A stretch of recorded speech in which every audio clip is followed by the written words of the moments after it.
Hi guys, welcome to Mohit PSC Vlogs and welcome to the current affairs session.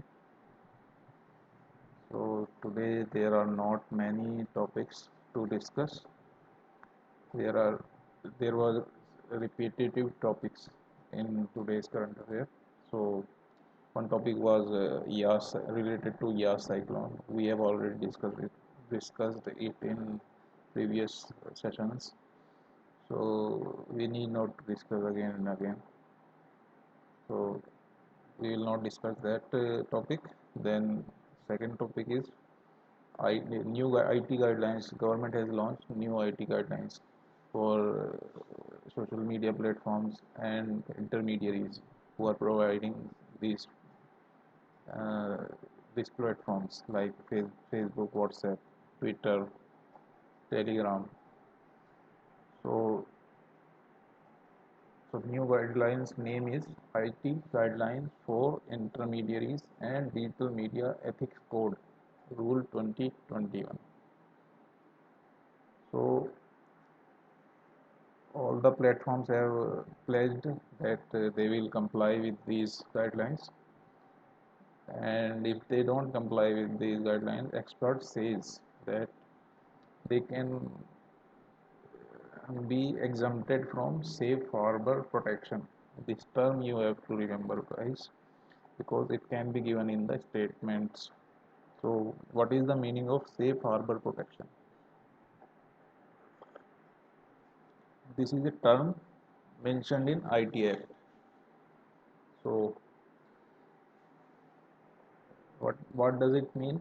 So, it means that protection, these companies get protection against liabilities. Like if someone is posting on their platform, so they won't be charged any civil or criminal offense.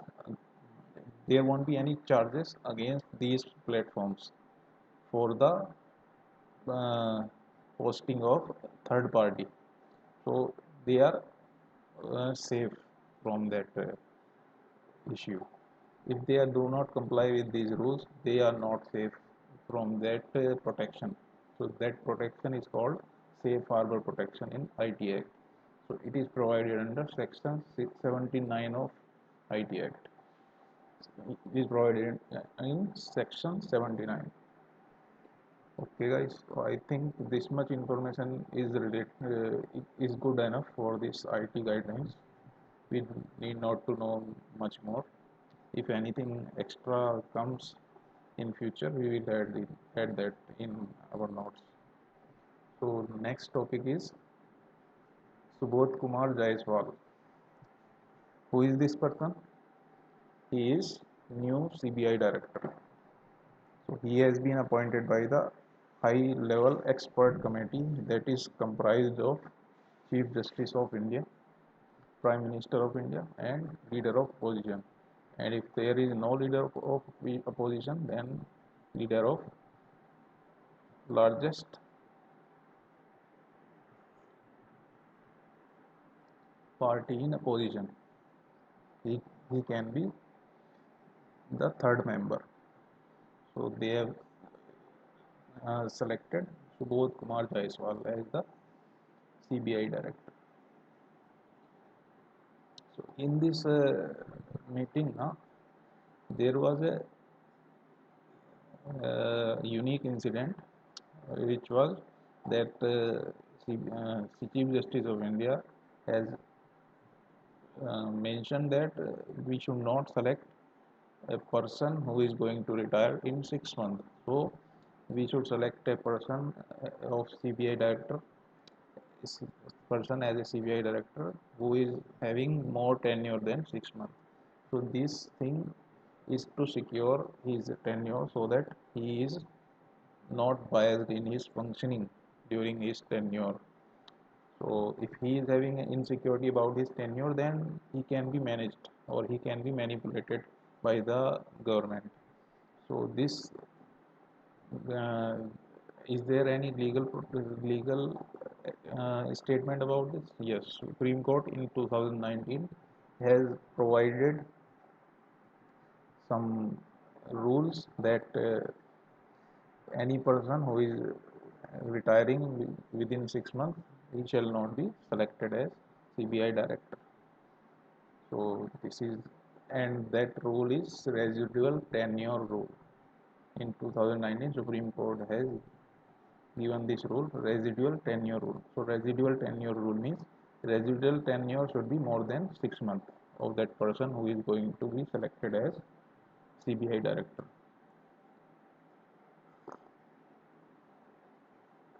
This was the extra information related to CBI director's appointment. Okay, guys, I think we have discussed enough about the CBI director appointment. Let's go to the next topic. That is a that is about COVID-19 and the online education and their challenges.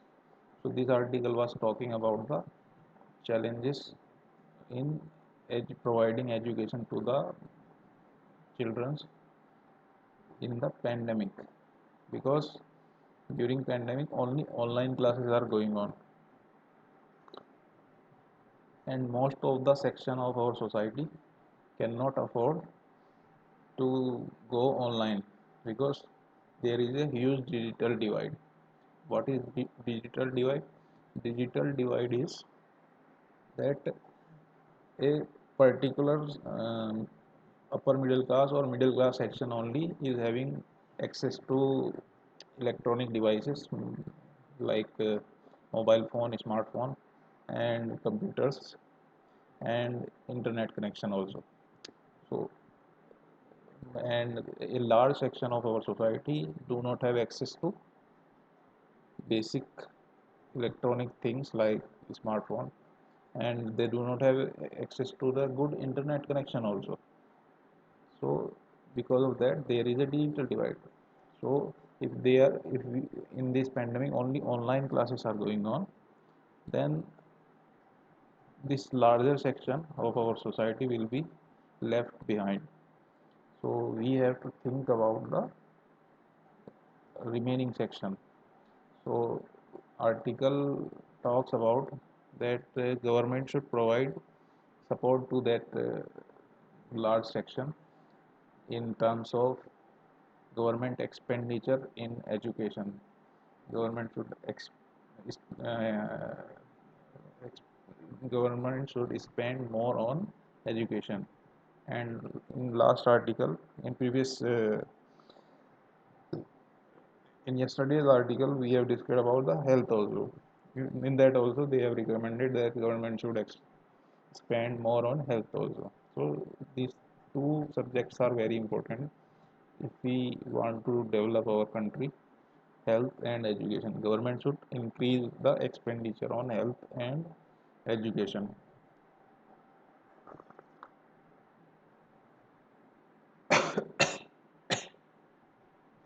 Sorry guys, let's move to the next topic. Next topic is related to SEBI.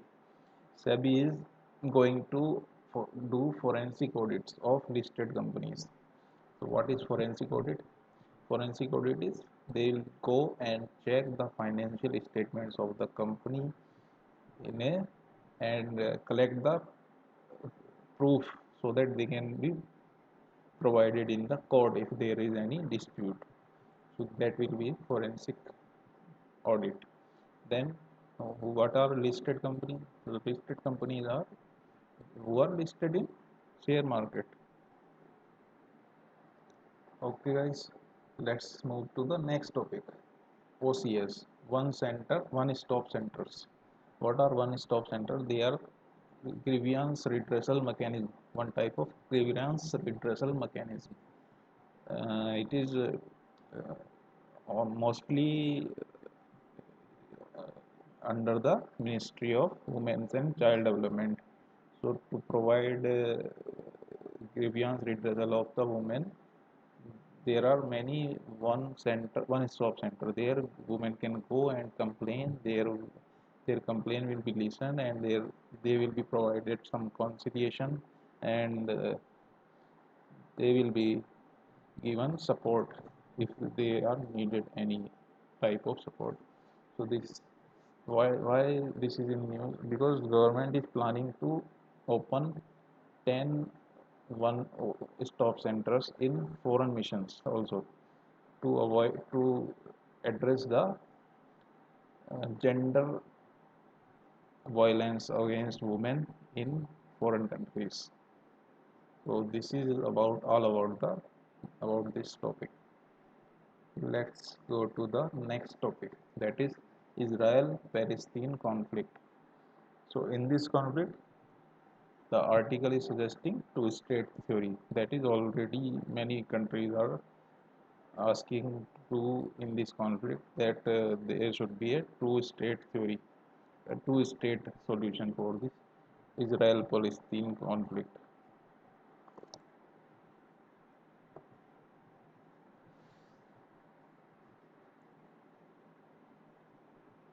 Let's go to the next topic. Next topic was an objective question. In that they were asking, arrange the four island of Lakshadweep from north to south. So what are those four islands? Kavarati, Agati, Minicoy and Amini. So let's search these islands. And okay, so guys, I don't have proper internet connection, so I think it won't be. I can't. Let's see if we can search it. Amini.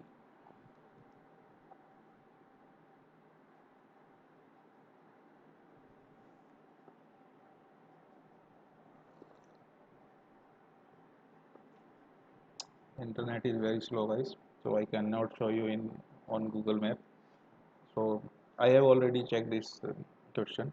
So the right answer is Amini is northeast, then is Agati, then is Kavarati, then is Minicoy. So it's like Amini, then Agati, then Kavarati, then Minicoy.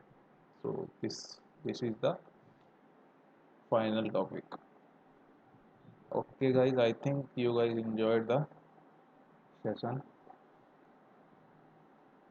and if you like this session, then please subscribe my channel, and I will keep putting some important material related to UPSC. If you have any query related to UPSC, how to prepare UPSC without coaching at your home,